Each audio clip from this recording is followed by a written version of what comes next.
Welcome to the Build Your Private Practice podcast, a space for Canadian therapists who want to support others, make an impact, and build a sustainable practice that works for them too. I'm your host, Liane Wood, a registered psychotherapist, group practice owner, and business mentor, and I'm here to help you build a private practice that allows you to keep doing the work you love without burning out. Because the people who need your help the most are counting on you, and you deserve a practice that supports you while you support them. Let's dive in. Welcome to the Build Your Private Practice podcast, a space for Canadian therapists who want to support others, make an impact, and build a sustainable practice that works for them too. I'm your host, Liane Wood, registered psychotherapist, group practice owner, and business mentor, and I'm here to help you build a private practice that allows you to keep doing the work you love without burning out. Because the people who need your help the most are counting on you, and you deserve a practice that supports you while you support them. In the last episode, we talked about what happens when vulnerability in our profession is met with judgment. And today, I want to talk about something that sits just underneath that: discomfort, and how easily we confuse discomfort with unethical behavior. This is something I've wrestled with personally because before I was a therapist, I built businesses, insurance businesses, and that world is very numbers centered. Metrics, performance, growth targets, profit margins, efficiencies. And when I entered therapy, I stepped into a very different culture. Therapy is person centered, relationship centered, nuance centered. And in the beginning, those two parts of my professional identity felt like they didn't belong in the same room. When I opened my private practice, I remember looking at numbers and feeling uneasy. Tracking inquiries, tracking bookings, tracking retention, tracking session frequency. It felt clinical in a way that I wasn't comfortable with, and it felt cold because I was thinking therapy isn't a numbers game. We're working with people, and I don't want this to become transactional. And underneath that was a deeper fear.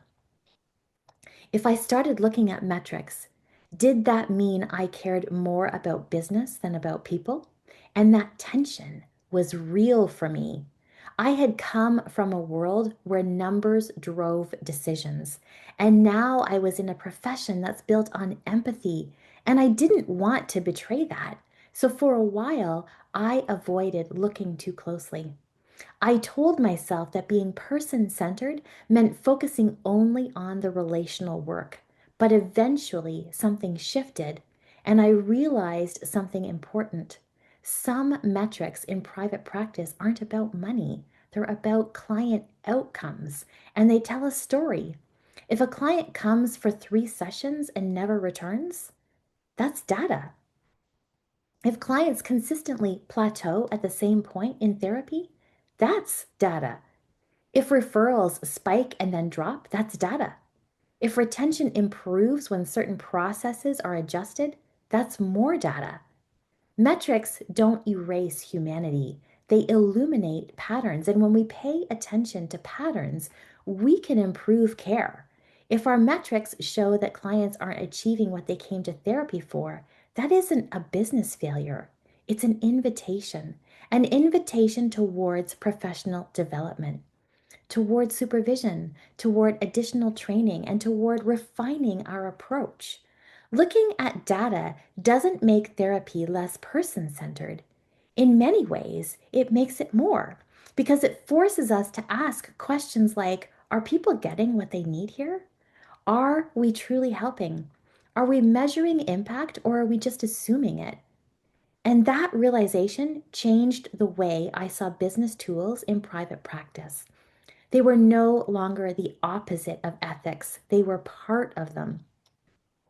And that experience made me more aware of something.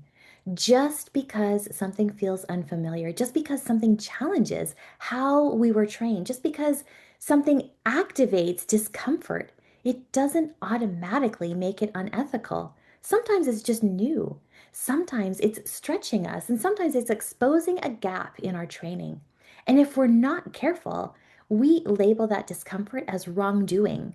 I've seen this in conversations around metrics, fee structures, supervision models, group practices, diversified income streams.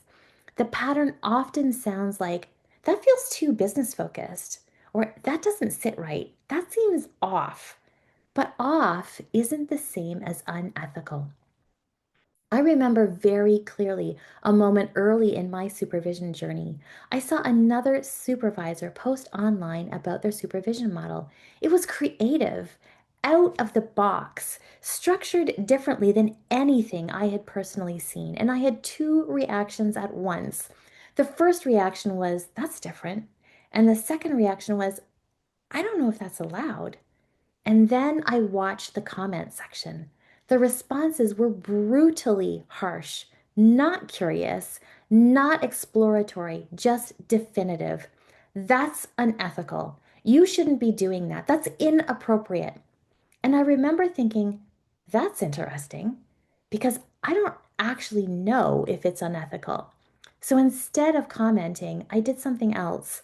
I researched supervision models, I reviewed regulatory guidance, and I looked for anything that suggested a structure like that would violate any standards, and I didn't find anything.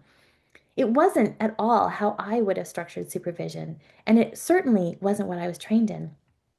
But there was absolutely no indication that it crossed ethical lines.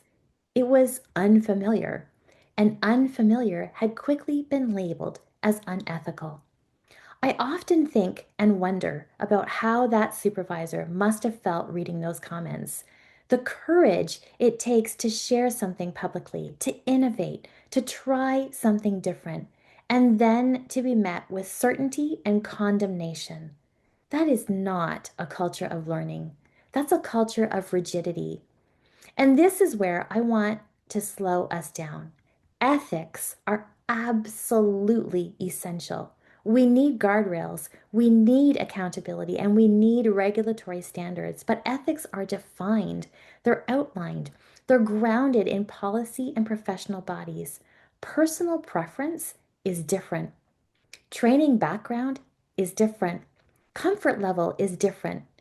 Just because something isn't how we would do it doesn't make it wrong. Professional maturity means asking questions like, is this truly an ethical violation or is it simply outside my familiarity?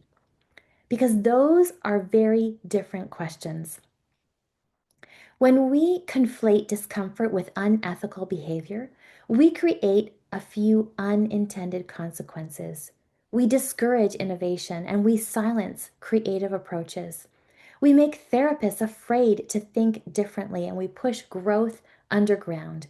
And we reinforce the idea that business evolution is morally suspect. But private practice is evolving. Therapy delivery is evolving, and supervision models are evolving. Technology is evolving. And if we respond to every unfamiliar idea with moral panic, we don't protect the profession, we stagnate it. There's a difference between protecting clients and protecting comfort. For a long time, I thought business and ethics could be opposing forces. Insurance taught me metrics. Therapy taught me empathy. It took time for me to integrate those identities, but now I see clearly that tracking outcomes can improve care. Reviewing retention can improve consistency, and looking at cancellation patterns can improve access. Refining systems can reduce burnout, and burned out therapists do not deliver therapy better. Sustainable therapists do. Business skills are not the opposite of ethics, they're tools. What determines whether they're ethical is how we use them. If you find yourself in an online space and see something that feels off, I want to offer you this. Pause. Ask, is it unethical or is it just unfamiliar to me?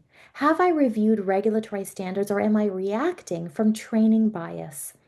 Can I ask a clarifying question instead of making a declaration? Curiosity protects integrity better than condemnation. And if you've shared something innovative or structured your practice differently or integrated business tools thoughtfully and then been told you've been doing it wrong, I want you to hear this. Unfamiliar doesn't equal unethical. You are allowed to grow, you're allowed to refine, and you are allowed to build sustainably, and you're allowed to examine your own discomfort too. Growth often lives on the other side of that discomfort.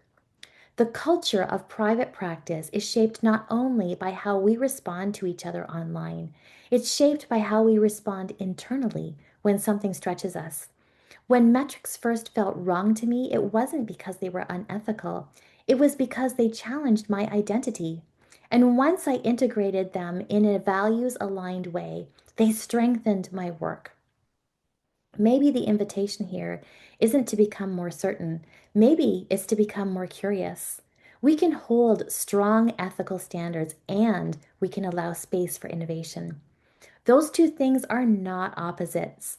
They are signs of a mature profession. If this conversation resonated, I would love it if you would subscribe, leave a review, or share it with a fellow therapist who needs this.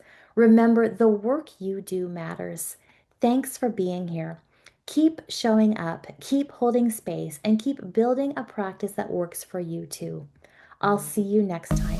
Thanks so much for tuning in to the Build Your Private Practice podcast. If today's episode resonated with you, I'd love it if you'd subscribe, leave a review, or share it with a fellow Canadian therapist who needs this. And remember, the work you do matters. Keep showing up, keep holding space, and keep building a practice that works for you. If you're looking for practical tools or support to grow your practice with more clarity and confidence, head to buildyourprivatepractice.ca. There's lots waiting for you there. I'll see you next time.